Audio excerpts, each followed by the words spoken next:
Pada awal video kita diperlihatkan kepada Dewi Kuan Im yang sedang mencari biksu yang akan pergi ke barat.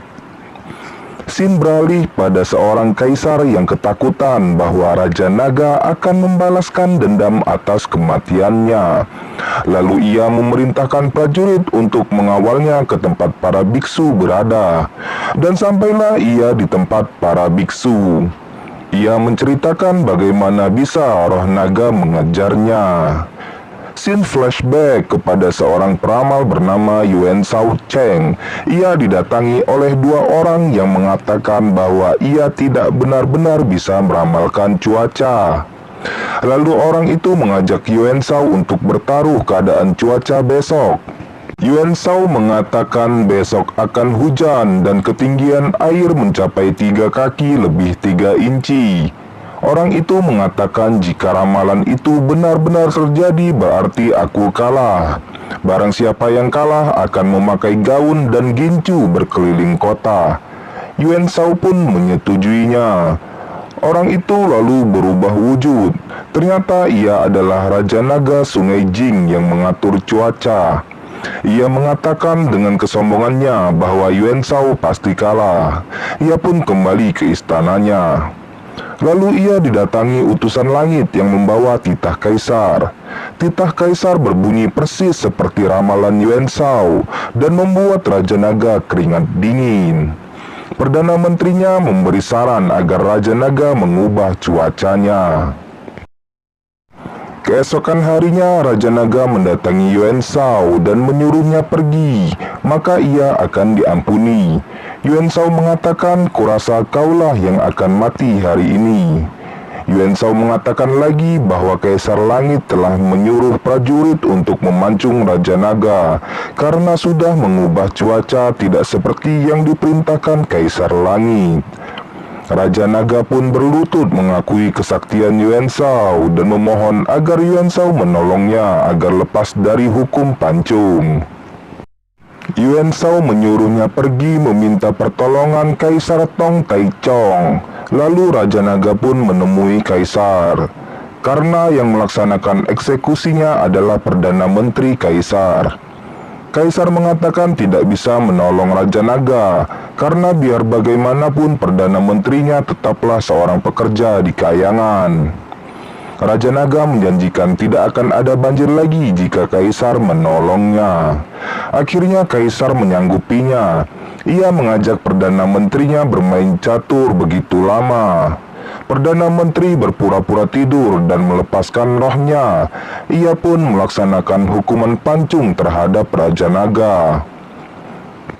Begitu hukuman telah dilaksanakan, Perdana Menteri pun melaporkan pada Kaisar bahwa ia telah melaksanakan tugasnya di dalam mimpi.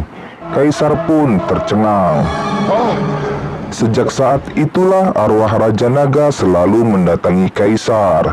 Kembali ke masa sekarang. Guru besar biksu mengatakan agar muridnya mengawal Kaisar.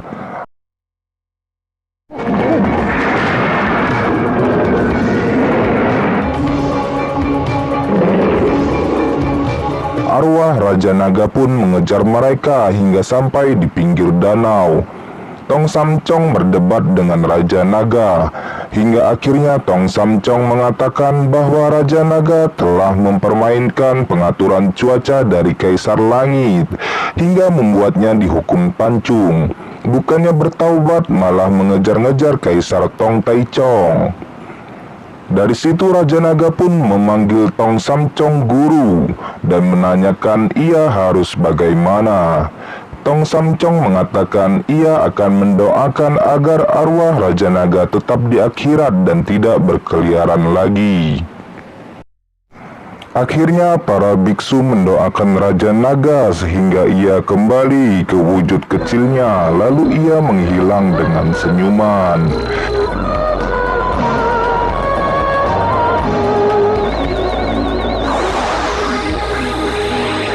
Kaisar Tong Taichong pun berterima kasih kepada Tong Samcong dan mengangkatnya sebagai adik. Ia lalu menyuruhnya tinggal di tempat yang sudah ia sediakan. Namun Tong Samcong mengatakan ia pernah bermimpi dan mendapat petunjuk dari Dewi Kuan Im. Ia pamit untuk pergi ke hutan bambu tempat Dewi Kuan Im berada. Kaisar pun memerintahkan pasukan untuk mengawal Tong Samcong. Lalu mereka pun berangkat. 3 tahun berlalu, kemudian rombongan bertemu dengan seorang wanita pemain harfa yang mengatakan untuk menemui Dewi mereka harus jalan lurus saja ke depan, sementara jalan di depan mereka adalah jurang.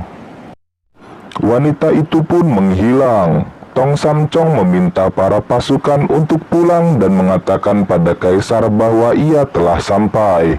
Keajaiban pun terjadi. Tong Samcong yang melangkah ke arah jurang dapat menapaki awannya hingga ke seberang.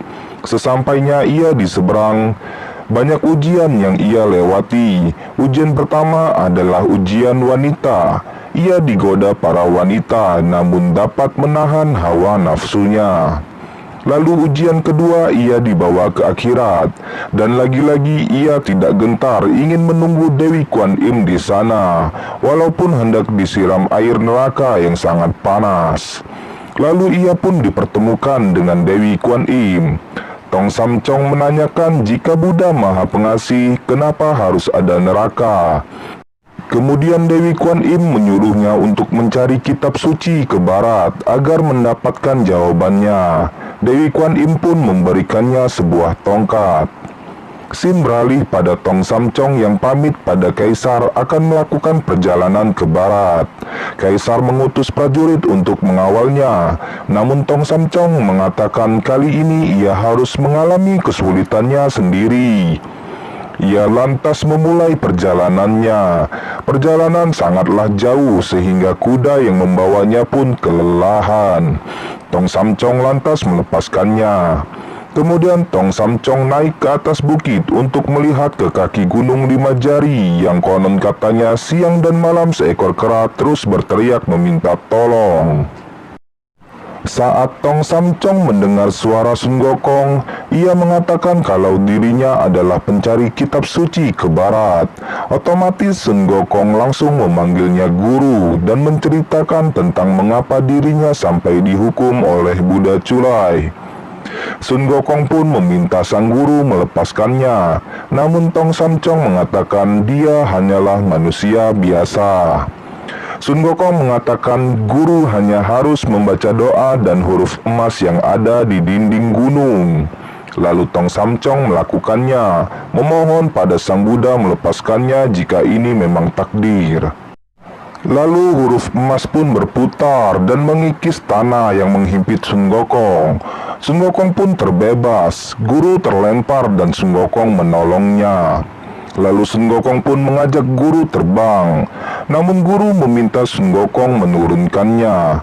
Guru menasihati Sun Gokong bahwa perjalanan ke barat haruslah selangkah demi selangkah, sesulit apapun harus bertahan, dan film pun bersambung guys.